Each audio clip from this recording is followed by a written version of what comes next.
एक नया परिवार मिलना, एक नई शुरुआत करना, बाहर से देखने में अडॉप्शन या गोद लेने की प्रक्रिया कितनी इमोशनल और खूबसूरत लगती है ना। बिल्कुल ऐसा लगता है जैसे किसी कहानी का एकदम हैप्पी एंडिंग हो। हाँ, लेकिन मैं आज सुबह सोच रहा था कि क्या कोई लॉ, मतलब कोई भी कानून किसी इंसान का पास्ट पूरी तरह से मिटा सकता है?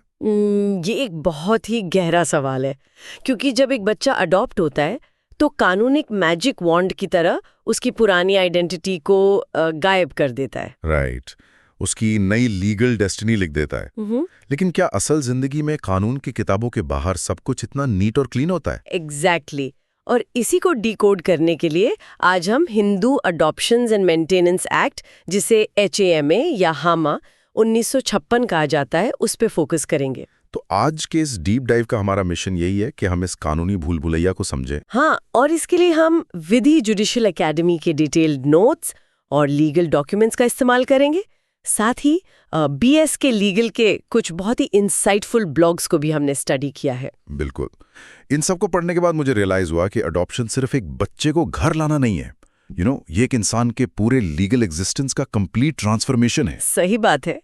तो आज हम हामा 1956 के सेक्शन 6 से लेकर सेक्शन 12 तक के हर रूल को अनपैक करेंगे। और सिर्फ नियम ही नहीं, बल्कि ये नियम क्यों बनाए गए, इसके पीछे की सोशियोलॉजी और हिस्ट्री को भी समझेंगे। तो शुरू करें। बिल्कुल। तो इस पूरी प्रक्रिया को समझने के लिए सबसे पहले अडॉप्शन की बुनियाद को समझना होगा। मतलब अडॉप्ट करने की पावर किसके पास है? हाँ, इसे लीगल भाषा में कैपेसिटी कहते हैं। सेक्शन 6 इसी कैपेसिटी की बात करता है। इसे हम एक वैलिड अडॉप्शन के 4 पिलर्स कह सकते हैं। ओके, तो ये 4 पिलर्स कौन से हैं? देने वाले की कैपेसिटी, मेक सेंस। और तीसरा पिलर है उस बच्चे का अडॉप्ट होने के योग्य होना, और चौथा कानून के बाकी सभी शर्तों का स्ट्रिक्ट पालन होना। स्ट्रिक्ट पालन मतलब अगर इनमें से एक भी कड़ी टूटी तो क्या होगा? तो अडॉप्शन शुरुआत से ही वॉइड मानी जाएगी। लीगल टर्म्स में इसे वॉइड एब इनिशियो कहते हैं। वॉइड एब इनिशियो मतलब कानून की नजरों में वो अडॉप्शन कभी हुआ ही नहीं। एग्जैक्टली, वो शून्य है। अगर अडॉप्शन वॉइड हो गई तो अडॉप्टिव फैमिली में बच्चे के कोई नए राइट्स नहीं बनेंगे। और बायोलॉजिकल फैमिली से उसके अधिकार कभी खत्म नहीं होंगे। बिल्कुल, मतलब कोई मार्जिन फॉर एरर नहीं है यहाँ। हर कदम फूक फूक कर रखना पड़ता है। वाओ। तो अब इसी कैपेसिटी को थोड़ा डिटेल में देखते हैं, क्योंकि मुझे याद है नोट्स में सेक्शन 7 और 8 का जिक्र था, जहां हिस्ट्री में एक बड़ा शिफ्ट आया। हाँ, सेक्शन 7 मेल्स के अडॉप्शन राइट्स की बात करता है और सेक्शन 8 फीमेल्स के राइट्स की। यहीं पर हमें 1956 की सबसे बेहतरीन बात नजर आती है, यानी इक्वालिटी, बराबरी। क्योंकि 1956 से पहले तो महिलाओं को अकेले अडॉप्ट करने का राइट ही नहीं था ना। सही कहा। हिस्टोरिकली पुराने शास्त्रिक लॉज में अडॉप्शन मेनली पुरुषों का ही अधिकार माना जाता था। उसका मेन पर्पस वंश को आगे बढ़ाना होता था। राइट। और अंतिम संस्कार के लिए एक बेटे का होना जरूरी माना जाता था। हाँ, महिलाओं को इंडिपेंडेंट राइट नहीं था। लेकिन इस नए एक्ट ने सोसाइटी में एक बहुत बड़ा पैराडाइम शिफ्ट ला दिया।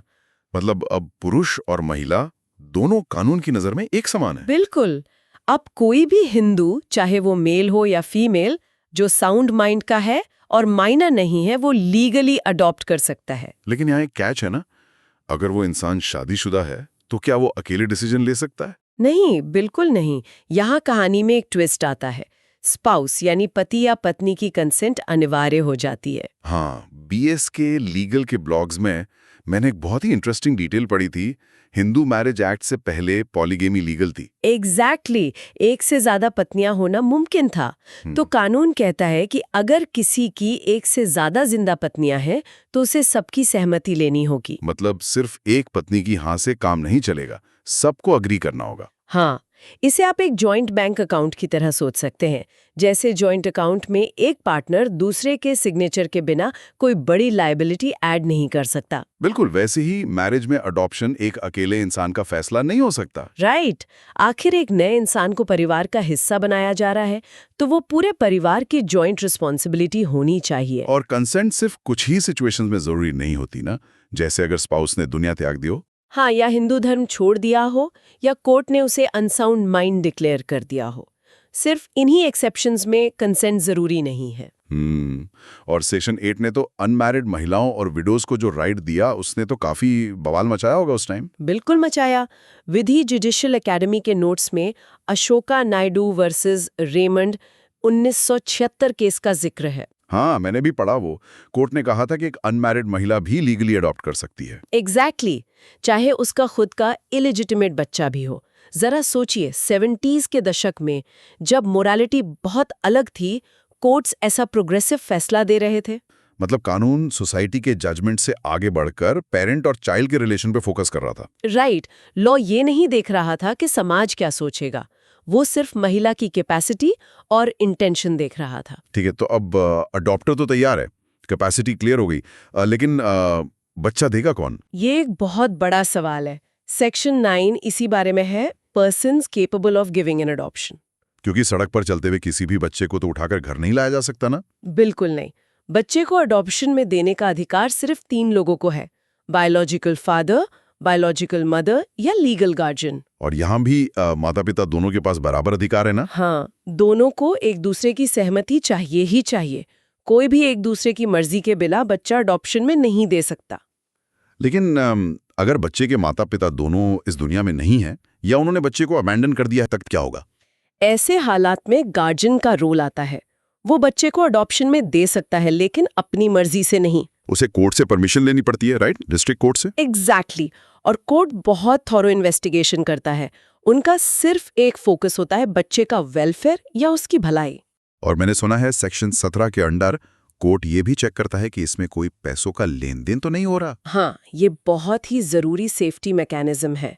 अडॉप्शन के बदले किसी भी तरह के पेमेंट को पूरी तरह प्रोहिबिट किया गया है। चाइल्ड ट्रैफिकिंग को रोकने के लिए, राइट? राइट। क्योंकि पैसे लेकर बच्चा देना तो अडॉप्शन नहीं, क्राइम है। एकदम सही। तो अब देने वाला तय हो गया और लेने वाला भी। इसके बाद आता है सेक्शन 10, जो बताता है कि किसे अडॉप्ट किया जा सकता है। इसके 4 मेन क्राइटेरिया है ना? हाँ, पहला, बच्चा हिंदू होना चाहिए। दूसरा, वो पहले से अडॉप्टेड नहीं होना चाहिए। मतलब मल्टीपल अडॉप्शंस अलाउड नहीं है? नहीं, बिल्कुल नहीं। तीसरा क्राइटेरिया है कि बच्चा अनमैरिड होना चाहिए। और चौथा, उसकी उम्र 15 साल से कम होनी चाहिए। लेकिन यहाँ कानून में एक बहुत ही हैरान करने वाला एक्सेप्शन है, कस्टम या प्रथा को लेकर। एग्जैक्टली। अगर किसी कम्युनिटी में शादीशुदा व्यक्ति को या 15 साल से बड़े इंसान को अडॉप्ट करने की पुरानी प्रथा है, तो कानून उसे वैलिड मानता है। जैसे पंजाब और हरियाणा के जाट समुदाय में होता है, वहां तो एडल्ट्स को अडॉप्ट करने का कस्टम रहा है। हाँ, तो यहाँ एक सवाल उठता है कि कस्टम को कानून से ऊपर क्यों रखा गया? वही तो मैं सोच रहा था। यूनिफॉर्म लॉ तो पुरानी प्रथाओं को खत्म करने के लिए बनता है ना? सही पॉइंट है। लेकिन अगर हम बिगर पिक्चर देखें तो 1956 में लॉ मेकर्स काफी प्रैक्टिकल थे। भारत एक अग्रेरियन सोसाइटी है, जहां जमीन का बंटवारा और वंश बहुत डीपली कनेक्टेड है ना? हाँ, अगर कानून अचानक से एडल्ट अडॉप्शंस को बैन कर देता तो उन कम्युनिटीज में एक मास रिबेलियन या सोशल कियोस हो सकता था। Make sense. तो कानून ने फ्लेक्सिबिलिटी दिखाई कि अगर प्रथा पुरानी है और पब्लिक पॉलिसी के खिलाफ नहीं है तो उसे चलने दिया जाए। बिल्कुल, ये एक बहुत स्मार्ट मूव था। तो अब पार्टीज एलिजिबल हो गई, लेकिन सेक्शन 11 कुछ स्ट्रिक्ट बाउंड्रीज सेट करता है ताकि मिसयूज ना हो। हाँ, कंडीशन ऑफ एग्जिस्टिंग चिल्ड्रन, ये नियम कहता है कि अगर आप बेटा अडॉप्ट कर रहे हैं तो आपके पास पहले से कोई जिंदा हिंदू बेटा, पोता या परपोता नहीं होना चाहिए। राइट। और यही रूल बेटियों के लिए भी है। मतलब आप एक ही लाइन ऑफ डिसेंट को डुप्लीकेट नहीं कर सकते। और एक ही बच्चे को 2 अलग-अलग लोग एक साथ अडॉप्ट नहीं कर सकते। बिल्कुल नहीं। इसके अलावा सेक्शन 11 में एक बहुत ही इंपॉर्टेंट एज गैप का नियम है। हाँ, क्रॉस जेंडर अडॉप्शन वाला। अगर एक मेल फीमेल बच्ची को अडॉप्ट कर रहा है या फीमेल मेल बच्चे को, तो 21 साल का गैप होना चाहिए। एग्जैक्टली। अडॉप्ट करने वाले पेरेंट और बच्चे के बीच कम से कम 21 साल का गैप अनिवार्य है। 21 साल का ही क्यों? इसके पीछे क्या लॉजिक है? ये नियम इसलिए बना है ताकि पेरेंट और चाइल्ड के बीच एक साफ सुथरा डायनामिक बना रहे। मतलब किसी भी तरह के सेक्सुअल एक्सप्लॉइटेशन का खतरा न रहे। बिल्कुल। रिश्ते में एक स्वाभाविक पेरेंटल सम्मान बना रहे, इसीलिए ये 21 साल का बफर रखा गया है। ये बच्चे की वल्नरेबिलिटी को ध्यान में रखकर बनाया गया है। ये बहुत ही प्रोटेक्टिव और ज़रूरी मेजर है। अच्छा, रिचुअल्स को लेकर भी काफ़ी कन्फ्यूजन होता है।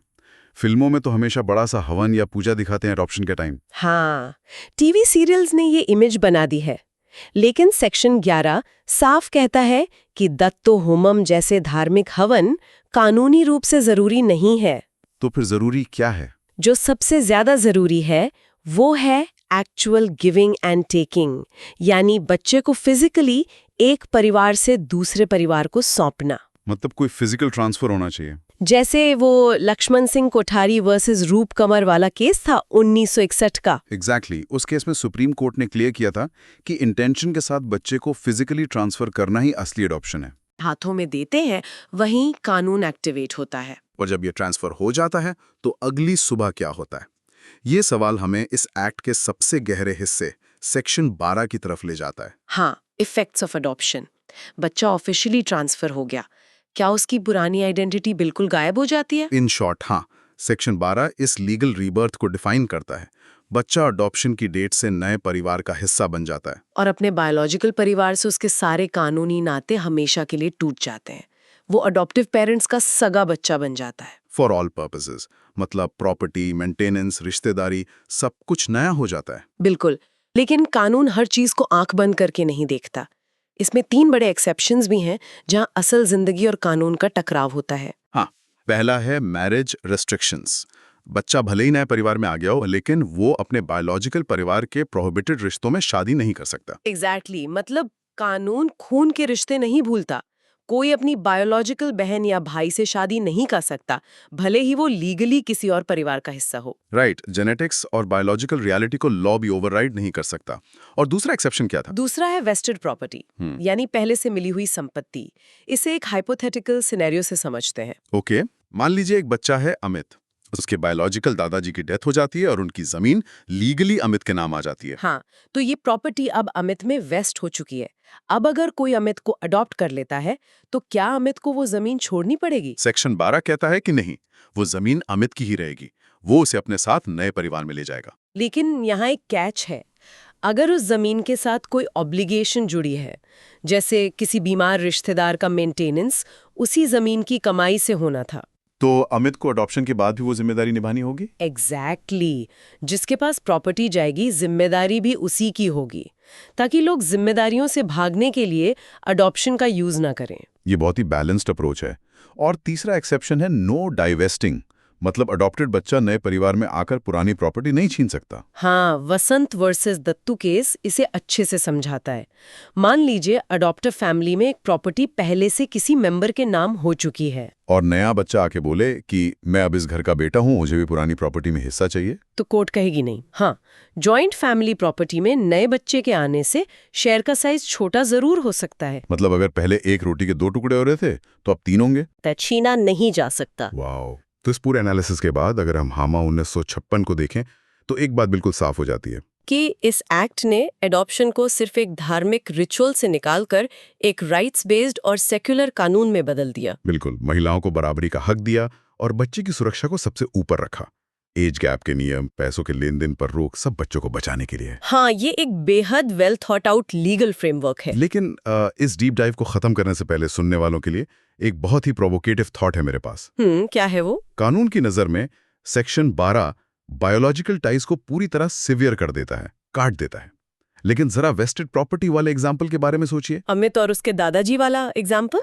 हाँ, जब अमित उस जमीन को अपने साथ नए परिवार में ले जाता है तो क्या वो जमीन उसे हमेशा अपने बायोलॉजिकल परिवार की याद नहीं दिलाएगी? ये बहुत ही डीप पॉइंट है। कानून भले ही डॉक्यूमेंट्स पर नया जन्म लिख दे, लेकिन इंसानी रिश्ते इतनी आसानी से कहाँ टूटते हैं? वही तो। क्या एक कागज का टुकड़ा किसी की इमोशनल मेमोरी को हमेशा के लिए इरेज कर सकता है? ये बहस किसी कोर्ट के जजमेंट में नहीं मिलती। ये तो समाज के अनुभवों और उन बच्चों के मन में मिलती है जो इस प्रोसेस से गुजरते हैं।